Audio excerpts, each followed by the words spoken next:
Okay, let's jump right into this explainer. We're talking about a man who, in just 13 years, completely redrew the map of the known world. His name, Alexander the Great. And honestly, his story isn't just some dusty ancient history. It's really the ultimate masterclass in strategy, ambition, and just sheer willpower that modern leaders are literally still studying today. Now think about the number 0 for a second, because 0 is the exact number of battles he lost in his entire life. We're talking about 13 years of constant, brutal warfare across completely different terrains, from riverbanks to blazing deserts to freezing mountains, and not a single defeat.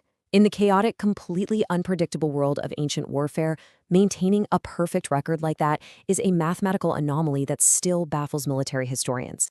But here's the really crazy part, the staggering contrast. 32. He achieved all of these impossible victories, built this massive empire stretching from Greece all the way to India, and cemented a legacy that would last for millennia, all before dying at the incredibly young age of 32. I mean, think about it. Most of us are just kind of figuring out our career paths at 32, right? But Alexander, he had already conquered the ancient world. So, let's look at exactly how he pulled this off. Section 1. Raised to rule. Let's look at this prodigy from Macedon. Born in 356 BC to King Philip II and Queen Olympias, who, by the way, firmly told him he was literally destined to conquer the world, Alexander got what you could call the ultimate CEO-level training. By age 13, he wasn't just out there swinging swords. He was being tutored by Aristotle himself, arguably the greatest mind in the ancient world. He was studying philosophy, science, medicine, literature, and, of course, war. Alexander absolutely devoured it all. And this is so crucial because it proves he was meticulously trained to be a critical thinker. It's a great reminder for us today. The best strategists are often polymaths. When he faced impossible odds later on, it was exactly this mental flexibility that saved him. Fast forward to 340 BC. While his dad is away at war, Alexander commands his first army and brutally crushes a rebellion in northern Greece. Guys, he is 16 years old. He's quite literally leading armies before he can even grow a proper beard. Then, by 336 BC, his father's assassinated, and a 20-year-old Alexander instantly steps up to the throne.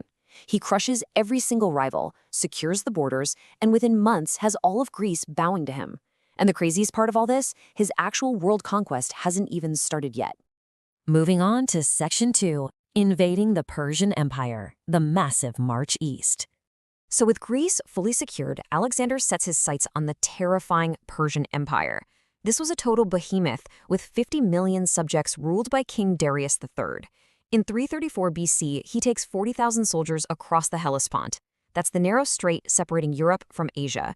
And before even stepping onto Persian soil, he throws his spear right into the ground. It was this fiercely symbolic act, basically declaring to everyone, "This land is mine. I am taking it by conquest." And he didn't hesitate for a second. At his very first battle, when his own generals told him to wait, he personally led his cavalry straight into the water, smashing the Persian lines and securing a total victory. But you see, he didn't just fight differently. He thought differently. Take the famous myth of the Gordian Knot. The legend said that whoever could untie this incredibly complex puzzle would rule all of Asia. Hundreds of men had tried, hundreds had failed. Alexander walks up, looks at it for a moment, simply draws his sword and just slices it right in half. Boom. He bypassed an impossible puzzle by completely refusing to play by the established rules. The takeaway for us? Sometimes the absolute best way to solve an unsolvable problem is to just completely change the game.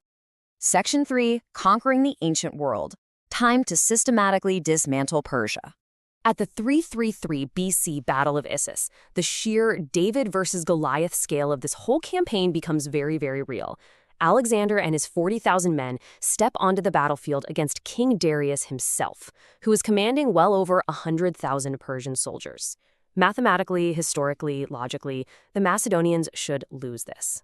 But instead of playing defense, Alexander executes a terrifyingly audacious strategy. He totally ignores the massive enemy wings trying to flank him, charges his forces directly at the center to target Darius himself, and causes the king to panic and flee. It completely breaks the Persian line. It's an absolute masterclass in cutting off the head of the snake. And yet, when he captured Darius's abandoned family afterward, he treated them with total respect, proving you can utterly defeat your enemy without losing your humanity. After that, his momentum becomes an unstoppable blitz. He pivots south into Egypt in 332 BC. And get this, There's no battle. The locals despise Persian rule so much that they welcome him as a liberator. Talk about brilliant rebranding. He isn't just a king anymore. The priests declare him the son of the god Amun. He is literally seen as a living god. He also founds Alexandria, creating a brand new city that would go on to become one of the absolute greatest cultural hubs in human history. But, of course, the war wasn't over. Fast forward to 331 BC at Gaugamela. Darius has spent 2 full years rebuilding his forces. We're talking over 200,000 men. Scythe chariots specifically designed to cut infantry to ribbons. Massive war elephants. All of it just waiting for Alexander's battered, exhausted army. Looking at those monstrous numbers, his generals are terrified. I mean, who wouldn't be? They beg him to attack under the cover of darkness just to level the playing field a bit. But Alexander firmly refuses, delivering this iconic quote, "I will not steal my victory." The very next morning, he launches a brilliant daylight charge, finds Darius in the chaos once again, and forces him to flee one last time. That daylight charge permanently finished the Persian Empire, eventually leaving the greatest city in the world, Persepolis, in ashes. Section 4. The Edge of the World, Pushing the Absolute Limits. Now, most conquerors would have stopped right there. With Persia in ashes, the rival king is gone, the unbelievable wealth is secured, you go home, right? Not Alexander. He pushes his exhausted men straight into the modern-day Hindu Kush. By 326 BC in India, he faces a terrifying new question. How do you defeat King Porus and his 200 war elephants? The Macedonian horses are absolutely terrified of these massive beasts at the Hydaspes River. But Alexander does what he always does. He finds a tactical loophole. In the dead of night, in the middle of a raging thunderstorm, he secretly crosses the river and completely outflanks his enemy. It's just brilliant. However, that victory comes at a terrifying cost. 11,000 miles. That is the breaking point. After marching and fighting across the globe for over a decade, the absolute limit of the human body is finally reached. His battered army mutinies. They utterly refuse to go one single step further. It just goes to show that even a living god cannot push his team past sheer burnout. So, reluctantly, he finally turns back. But the march home through the deadly Gedrosian desert is absolutely brutal. Thousands die of heat and extreme thirst.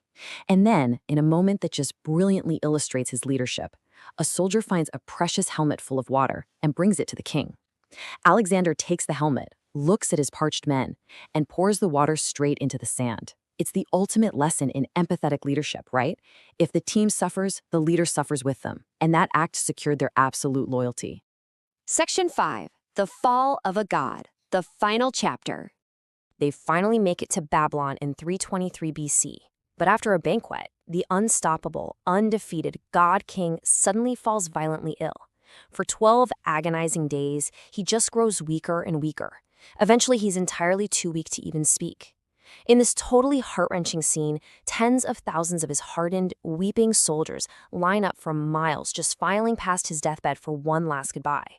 He can only faintly move his hand to acknowledge them. And then, on June 10th, 323 BC, he dies. But wow, he leaves behind a staggering, truly monumental legacy. Just look at these numbers. 13 relentless years, 0 battles lost, 2 million square miles conquered, over 70 cities founded, spreading Greek culture, language, and ideas across the entire known world.